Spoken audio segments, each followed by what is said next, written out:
ఈరోజు దేవుని వాగ్దానము. ఇదిగో, తలుపు నీ ఎదుట తీసించి ఉన్నాను, దానిని ఎవడునూ వేయనేరడు. ప్రకటనల గ్రంథము 3వ అధ్యాయము 8వ వచనము. దేవుడు నీకు ఆశీర్వాదపు తలుపులు తెరవబోతున్నాడు.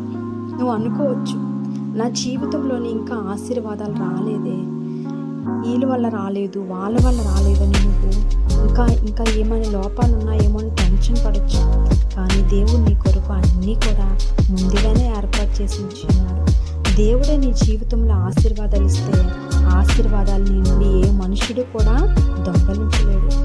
దేవుడు నీ జీవితంలో గొప్ప ప్రణాళికతో ఉన్నాడు. దేవుని మేలు, ఆ దేవుణ్ణి నువ్వు పొందాలంటే దేవునిలో ఇంతకంటే ఇంకా నమ్మకంగా ఉండాలి.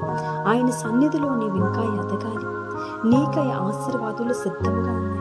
ఆయనకు పొందుకోవాలని ఆశ ఉన్నప్పటికీ కొన్ని నీ వద్దకు రాలేకపోతున్నాయండి. నువ్వు చేయవలసిందంటే దేవుని యందు విశ్వాసం ఉంచు, దేవునిలో నమ్మకంగా జీవించు, దేవుని కొరకు నిలబడు. ఏ పరిస్థితి వచ్చినప్పటికీ కూడా విశ్వాసం ఉన్నప్పుడు మన జీవితంలో భయం ఉండదండి. ఆ విశ్వాసము నీకు దృఢముగా ఉండేటప్పుడు చూసుకో. లోకంలో ఉన్న పరిస్థితులన్నీ కూడా నీ జీవితంలో ఆశీర్వాదం లేదే అనొచ్చేమో, కానీ నా దేవుడు నా కొరకు ఆశీర్వాదం దాచించాడు, అవన్నీ నేను పొందుకుంటాను అని ఎప్పుడైతే దేవుని మందిరంలో నువ్వు నమ్మకంగా జీవిస్తావో, దేవుడు నీ కొరకు దాచించిన ప్రతి ఆశీర్వాదాన్ని నువ్వు సొంతం చేసుకుంటావు.